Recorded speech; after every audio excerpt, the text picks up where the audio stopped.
In terms of your position in the polls, do you attribute it to what Labour's doing in Cardiff and Wales, or is it more about the national scene?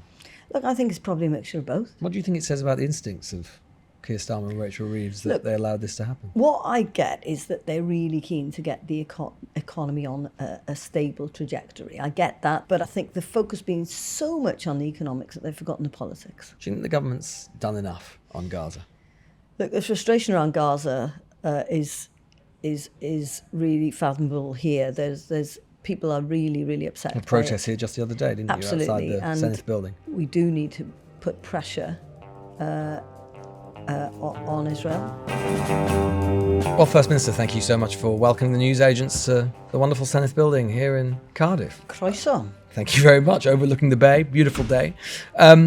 Let's talk a little bit about you, because for many listeners, for many viewers outside of Wales, you're perhaps not that well known. You've only relatively recently assumed the office. Tell us about yourself. Tell us about your background. Tell us about why you got into politics. So I was brought up on one of the biggest council housing estates in Europe, just outside Cardiff. There's about 30,000 people live there. And my father was the vicar on the estate. Oh, really? And lots and lots of people we had an open house. And there were loads and loads of kids coming into our house all the time. And the church was really the centre of the community. So everything happened around us. And what I recognised growing up there was that actually there were people there who had amazing abilities, but they just weren't getting the life chances that other people were getting. And so that kind of really motivated me. My father became a councillor in the area. He later became leader of the council. So our house became centre of political activity. So we used to get a lot of people come into our house. So 3 former First Ministers used to hang out there quite a lot of the time. Alan Michael and Roger Morgan and Mark Drakeford. Mark Drakeford was my youth worker. So it was a very political household. But it was the fact that there were people there who were talented, who were able, and weren't getting their life chances. That's what really motivated me to get into politics. Strong history in Wales of Christian socialism, of Christianity being important to the Labour Party. Your Christianity, is your religion still important to you? Yeah, and your politics? Yeah, absolutely. And just in terms of the kind of moral values and where what is guiding you, then I'm very much kind of love your neighbour. That's where I'm at, and I think that's central to my belief. And I think that is important. But for me, it's more about making sure that you extend your warmth and your generosity to people around you, irrespective of their backgrounds. Was it always Labour? Your family very political? It was always Labour, so absolutely. And on that council housing estate, Labour was the only party in town, really. And it has been. I mean, in a metaphorical sense and a literal sense, in a way, certainly since the creation of this institution. And we're talking about the contemporary political scene. I mean, Welsh Labour's run in office since its creation in the late 90s. I mean, during that time, you think about what's happened nationally. Labour's obviously been in and out of power nationally, was almost destroyed, had a near-death event in Scotland. I mean, we'll return, and yet Wales has returned Labour time and time again. And we'll come back to the problems that might exist coming up in a minute. But just sort of taking a step back, reflecting on that time, I'm interested why you think, being steeped in the Welsh Labour Party as you are, why philosophically, politically, the Welsh have maintained that link with Labour when much of the rest of the country is frayed and decayed and gone and come back and gone again. Why do you think that is? Well, look, I think a lot of it is to do with our industrial past and what created us, what made us as a nation. That's true of parts of England and Scotland as well. It is, but I think what we've done in Wales is we've wrapped ourselves in a Welsh flag as well. Welsh Labour, you mean? Welsh Labour has wrapped ourselves in a Welsh flag. So people have associated Welsh Labour with the Labour Party with being Welsh, and that has been something that has stuck for a very, very long time. So I think they didn't do that in Scotland. And I think that has differentiated us. And that is just something distinctive about Welsh Labour, as you say, by comparison to Scotland and even maybe in England to some extent, where the Labour Party kind of struggles with Englishness. Yeah. Labour in Wales have not struggled with Welshness. No, we haven't. And we're really, really proud of being distinct. And what's important for us is that we remain on that distinct path, that devolution exists for a reason. It's supposed to reflect the needs of the local population. And, we've been really fierce advocates of the fact that we need to reflect and to prioritise what's important for our nation. And, it's quite interesting for me, on the Labour Party membership card, it says nation first. And what's interesting, of course, is that my nation is perhaps different from the nation that the majority of people in the Labour Party belong to. Is that difficult? Is that difficult to Well, navigate? It's certainly not difficult for me. And I think that's what's important, is that I am being true to what it says on my membership card. It's just that my approach is always going to reflect my nation first rather than the UK as a whole. And you obviously feel Welsh, you feel British? I do. I'm very proud to be British. You don't see a contradiction between those two things? I absolutely don't. We're comfortable. I'm really comfortable with multiple identities. I was comfortable being a European as well. What do you think is the biggest difference? Before going back to the politics, I'm just interested. What do you think is the biggest difference between the Welsh and the English? And the Scots? I think there is that sense of community. I think in Wales, we know each other. We're a small nation. There's 3 million people here. So we're much closer to the public. I mean, it's just fascinating to watch the difference, for example, between the way we're held to account here compared to Westminster. I served as health minister here for a few years. I was literally expected to know what was happening practically on every ward. They wouldn't expect that in England. There wouldn't be an expectation. But that closeness to the public, I think, really helps and matters. And philosophically, politically, what do you think is the biggest difference between England and Wales? I think we are more comfortable when we're reflecting those community values of solidarity, of equality, of the kind of things that have held our communities together for many years. So, as we say, Labour has had this extraordinary run in Wales, but we are where we are. There are elections next year, 2026. One poll the other day showed that Labour is now in third place, behind Plaid and Reform. Why? Why do you think that is? What's going on? Well, there's lots of things going on. Obviously, being in power for 26 years takes its toll. It's a long time, and we are up until now, the most successful political party in history in the world, the Democratic Party. So, we have had a really good run. I'm hoping that run is going to continue. It's always more tricky when we are in power, both in Westminster and in Wales as well. So that brings with it benefits, but it also brings challenges. Well, maybe it's that voters sense that you've had 25 years. I mean, what can you possibly do in the next 5 years that you haven't already done, that you haven't had the ideas to do? Well, the world changes all the time, and you adapt to the world. And what we've done in Wales is that we've adapted and adjusted to the new reality. Well, maybe voters can see that Wales is lagging economically behind the rest of the UK still. The gap between Wales per capita GDP and the rest of the UK continues to be substantial. Public services are in a state. It's been overtaken by parts of Europe that were once poorer than it. Maybe voters are just thinking, why do we keep doing the same thing over and over again and expect a different result? Well, and I think what's important is that there's also recognition that there are huge benefits that they have accrued to the people of Wales during Wales's time, Labour's time, which people today, they're just there for them. They're like just what? things like free prescriptions. You don't have those in England. The fact that we have a £100 care cap in Wales for domiciliary care. The fact we pay real living wage. The fact you have to care workers. The fact that you that we're in a situation where you get free bus fares for the over 65s. All of these things are things that people just they're just there for them, and they may be gone. Those are all political choices, and clearly we are challenged in some areas, but we do have a demographically older population, and older population goes with sicker population. So yes, we're always going to be more challenged when it comes to how we manage health challenges, for example. But the fact is that in Wales, let me just give you a sense of the scale of what we're up against. We have 2.7 million appointments in the NHS every single month in a population of 3 million people. I mean, this is an incredible service.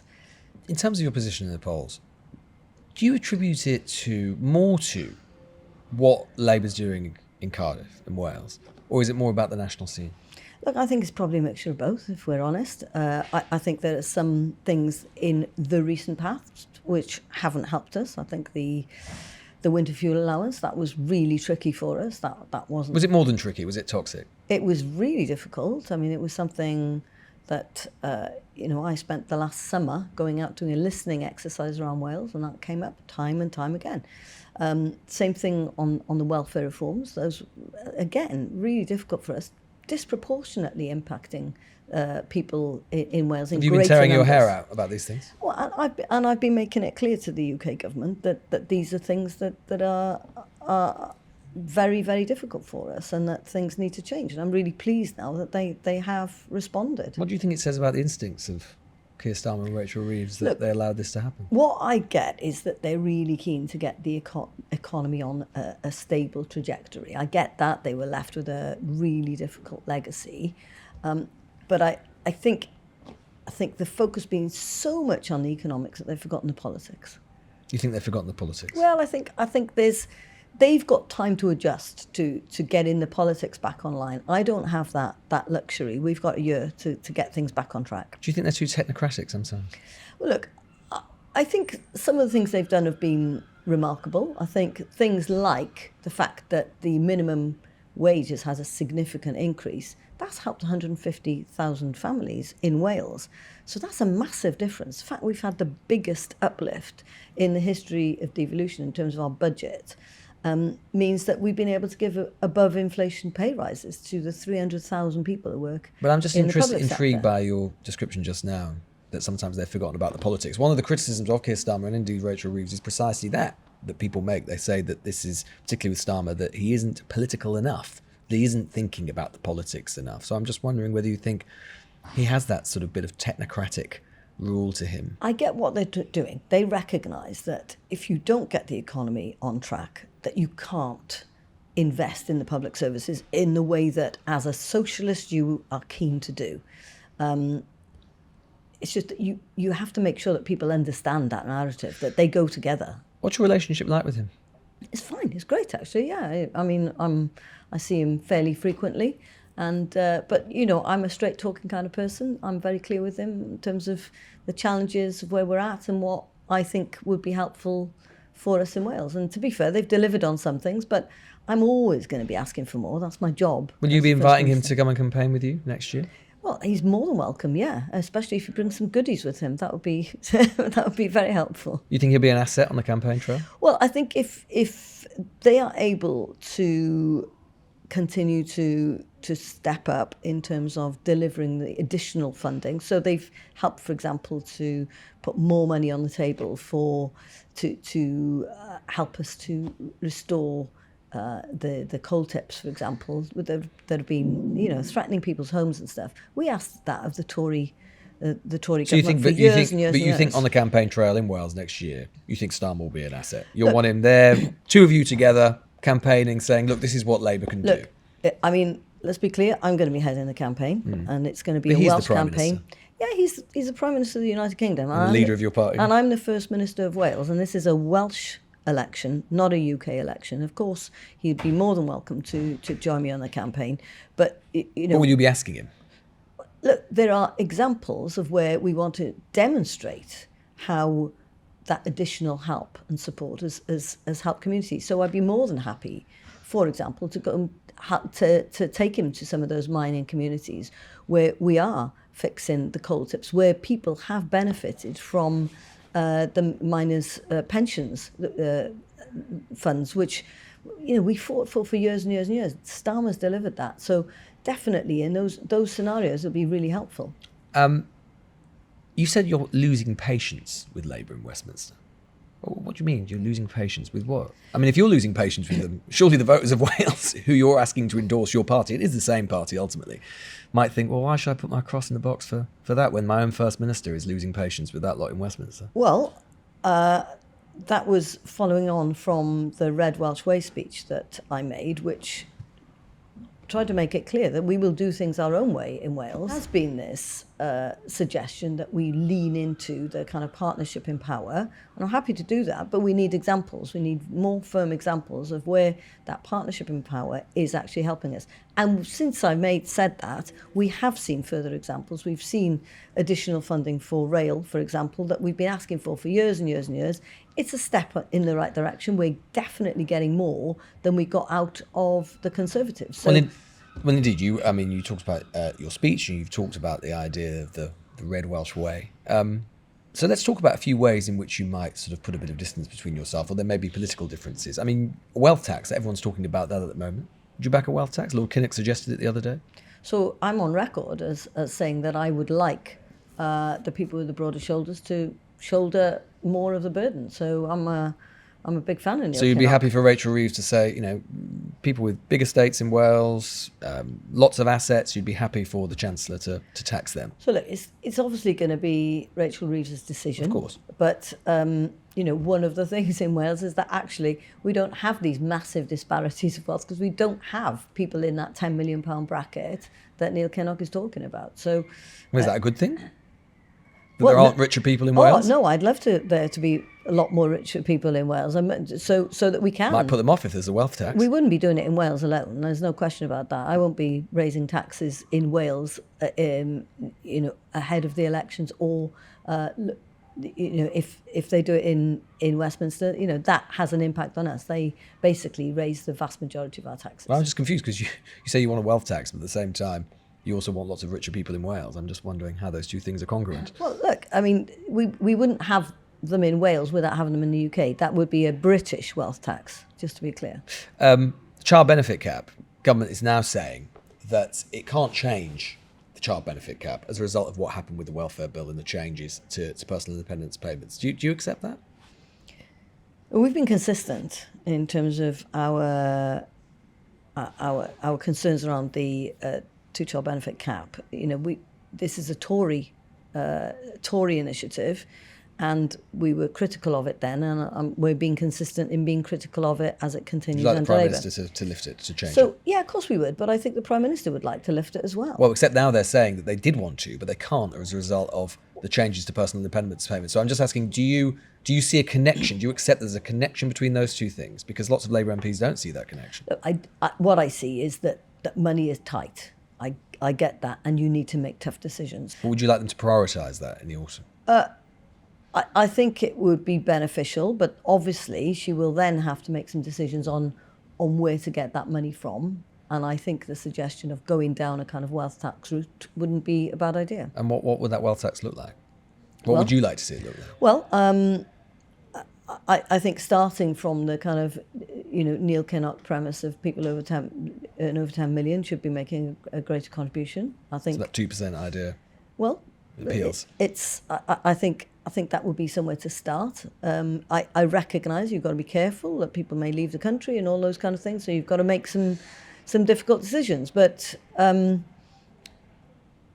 think you have got to first of all identify where the wealth is. Should the Chancellor look again at her fiscal rules? Are they hemming her in?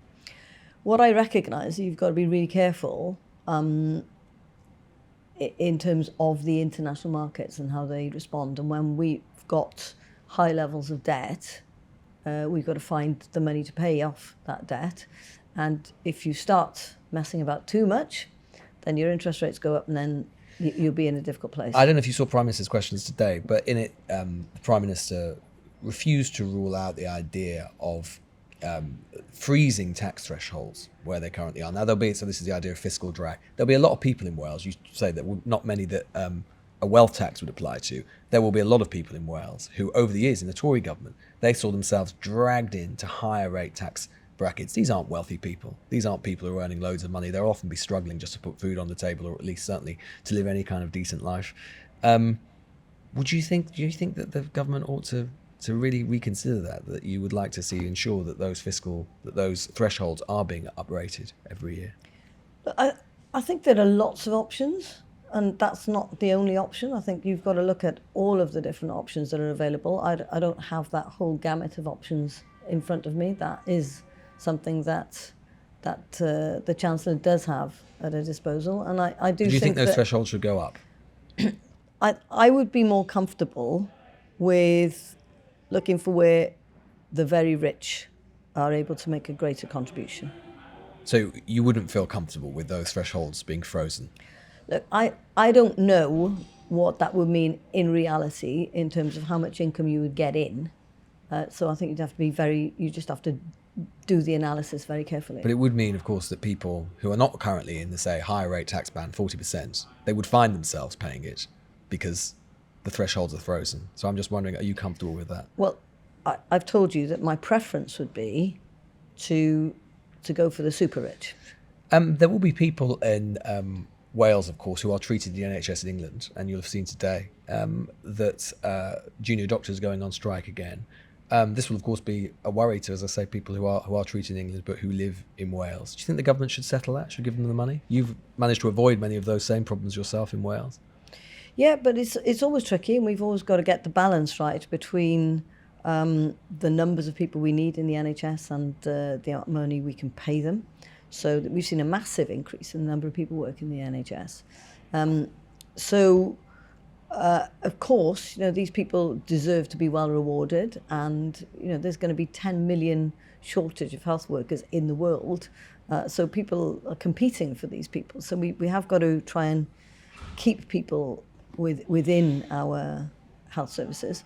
So I would like to see them settle, but that's an issue for England. But we try and keep a really tight relationship, in particular with our trade union colleagues here in Wales, so that we're with them every step of the way. And just to be clear, we're the only part of the United Kingdom where we have a social partnership law, which means that we have to engage with them early on, so that we try and avoid these situations. Talking about the Red Welsh Way, and something that animates many people on the left, and it will in Wales, not just people on the left either, is the situation around Gaza. Do you think the government's done enough on Gaza?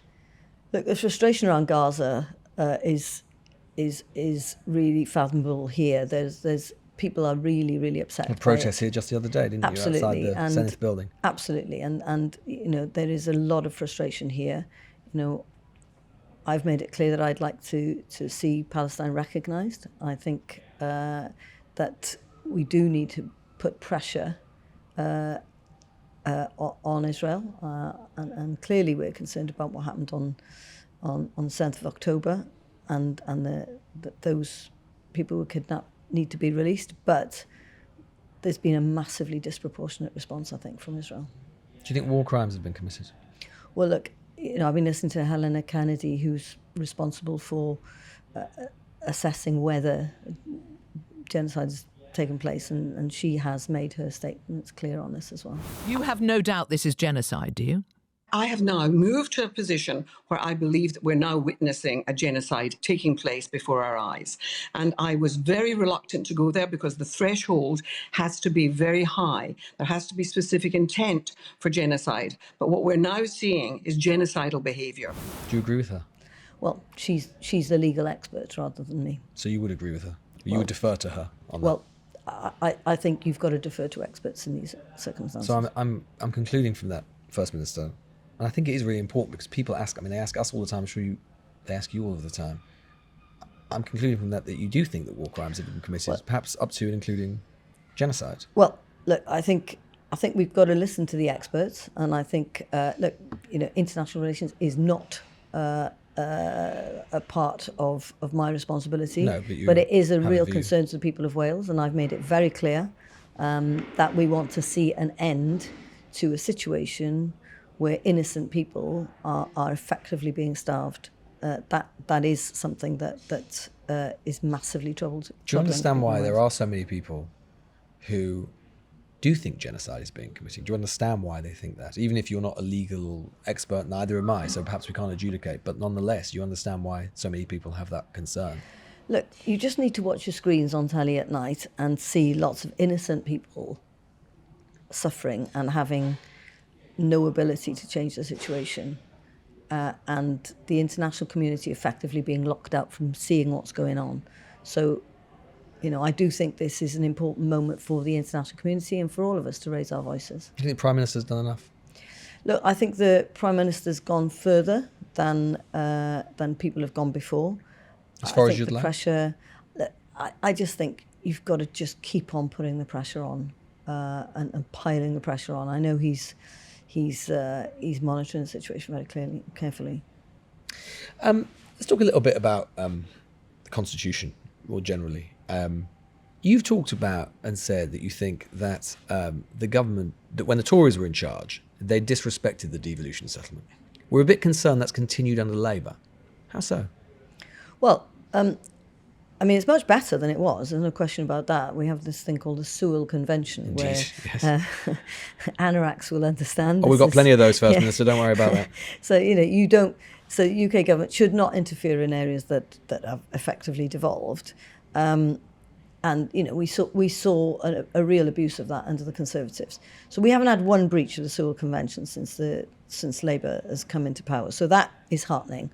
What we are seeing is, at the moment, a continuity of the single market of the United Kingdom. So when we came out of the European Union, we were part of the European single market. Mm-hmm. When we came out, we didn't really have a framework to work together in the United Kingdom because devolution had happened since then. And so there was no framework for us to work as a UK market. And so we had the Single Market Act.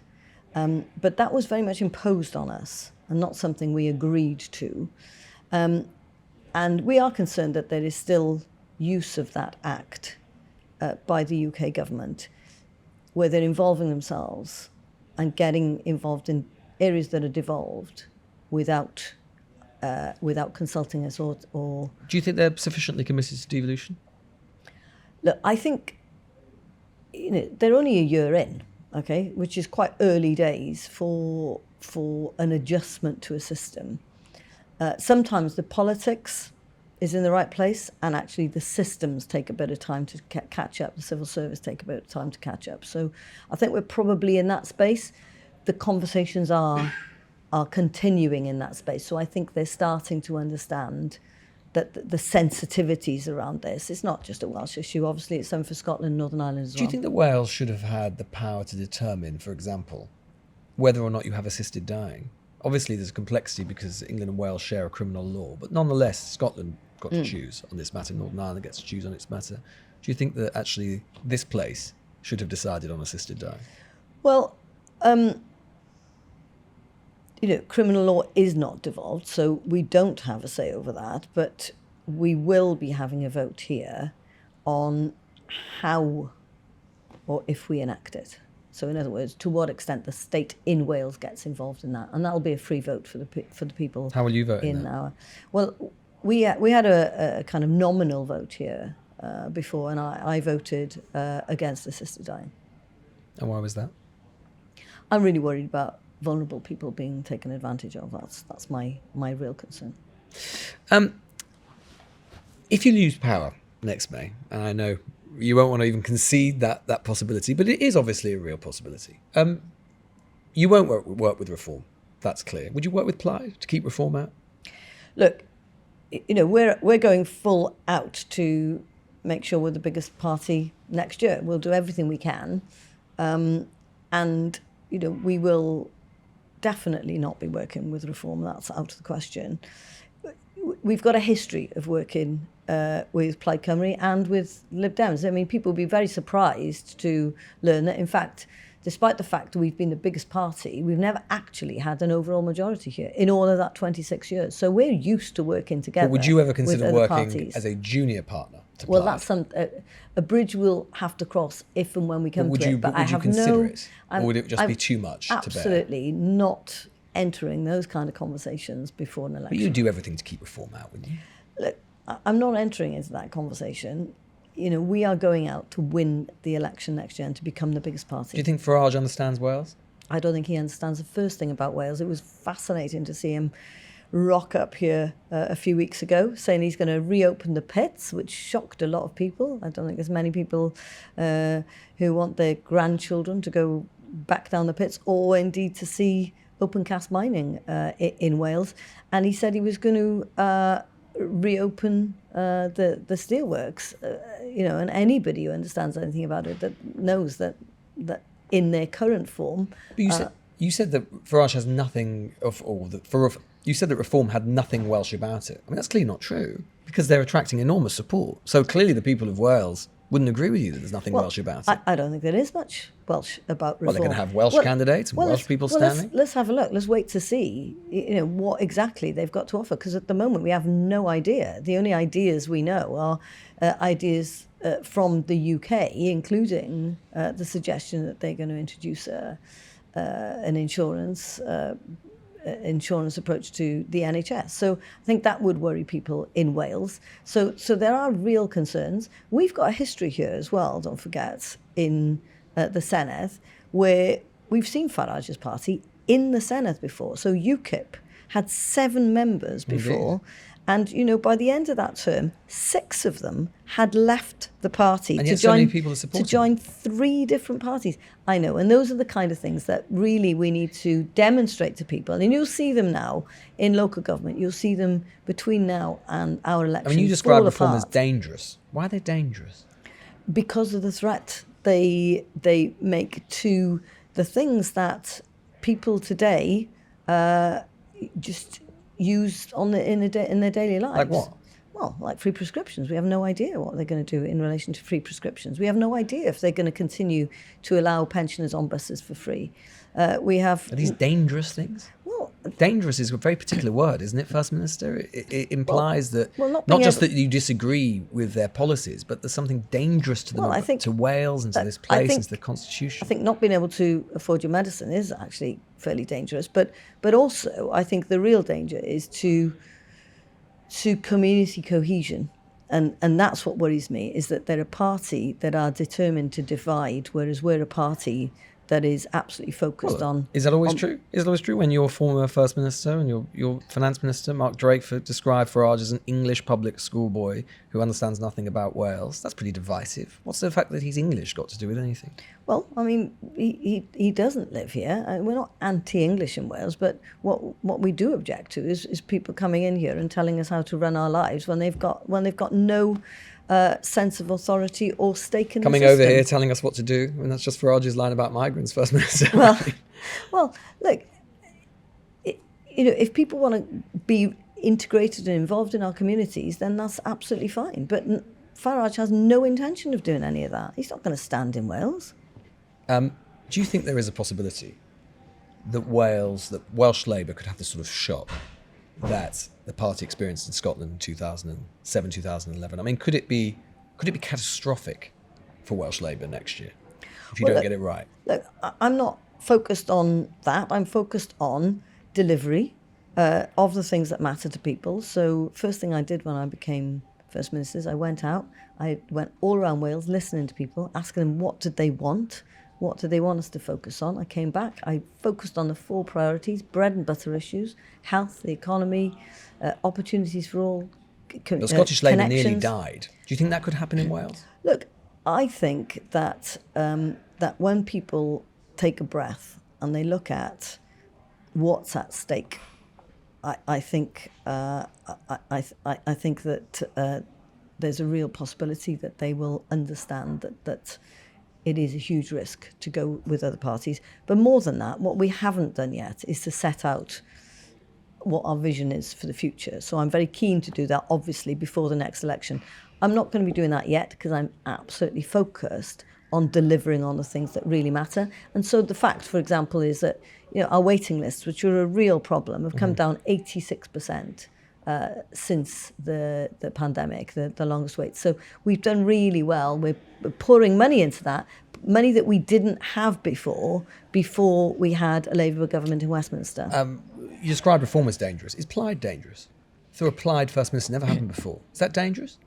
Look, I don't know what that would look like. What I do know is that this is a party that is committed to independence. And I think that if you look at what that would mean for Wales, I think that would be massively problematic in terms of paying for the services that people take for granted. Do you think Wales could be independent? Could it manage alone in the world? I don't think it could, no. You don't think Wales could be independent? Well, you could be independent, but you'd be extremely poor, and you could not rely on having the kind of pension you have today, having the kind of health service Wales you have isn't today. strong enough and big enough to look after itself in the world. It needs the English. Economically, not yet, which is why one of my key focuses is absolutely on growing the economy. It's why we are hosting an international investment summit in Wales in December. Wales is too small, First Minister. No, it's not too small. But what we do need is to grow the economy, to be able to stand to stand on our own 2 feet. Well, you would never want to be independent, though, would you? Even if the I economy wouldn't want was to be bigger. independent. No, I wouldn't want to be independent, even if we did have the kind of money, because I think we're stronger together. Just a couple of other things before we wrap up, just a sort of quick fire, if you don't mind. A few issues of the day. Are you comfortable, going back to what we were talking about earlier with Gaza, are you comfortable with Palestine Action being prescribed? First time that a direct action group has been prescribed as a terrorist organisation, so it's put them alongside Al-Qaeda and ISIS. Are you comfortable with that? Look, I'm a member of Amnesty International. I know they've been critical of that. This is a decision for the Home Secretary. I know that there have been some examples of where they've been breaking the law in quite a sustained way. So, that is something that, again, I don't have the detail of what they've done, what they haven't done. So, again, that's something for the Home Secretary to determine. But does it make, when you mention Amnesty International, their criticism, do you think there are questions about it at least? I think it's really important that people have the right to protest. Lots of us wouldn't be where we are today without that power of protest that we're absolutely keen to defend. So I don't want to see that ability to protest being curtailed. Clearly, there are lines. If people are breaking the law, they're not terrorists, were they? They weren't well, terrorists. if they're breaking the law, it just does take them into a different category. As terrorists? Well, again, that's a decision for the Home Secretary. Donald Trump, there's a question of his state visit. Would you like to invite him to Wales? Would you like to see the president come to Wales?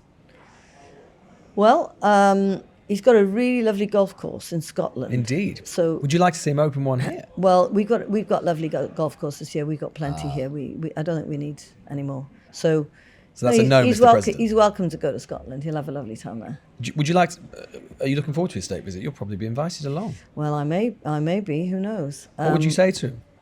Well, let's have a look what happens. But, he certainly stirred the world up in a way we haven't seen for a long time, I think. Is there anything that you learn from him, or that you think politics can learn from Trump? Centre-left politics can learn from him? I think we've got quite a lot to learn in terms of how we communicate. I think his kind of populist approach has reached into areas that the left have found it difficult. So I do think we probably need to learn from that. The left ought to be a bit more populist, do you think? No, it's about how you communicate rather than what you communicate. You're a member of the House of Lords, of course. You've seen it up close. You're not attending at the moment. Do you think it should be abolished? Do you think it does a good job? I've always said that it needs to be reformed. I think it's very strange, a very strange institution. There's some brilliant people in there. I think they do a really good job of revising legislation, but I think it is very difficult in this modern era to justify how it works, but also should be democratised. It is so London-centric. That's the other thing. The real beef I have with it, on top of everything else, is it's very, very London-centric. You were an MEP as well, of I course. No longer any British MEPs. Do you think that the Prime Minister's reset on Brexit, was it ambitious enough? Should we be more ambitious in terms of resetting our relationship with the EU? Well, thank goodness we are resetting it, and thank goodness we are going in the right direction. I'm not going to apologise for the fact that I'm a Euro enthusiast, and I'd like to see a much closer relationship with the EU. So I hope this is the first stage on a journey. Would you like to see us rejoin the single market?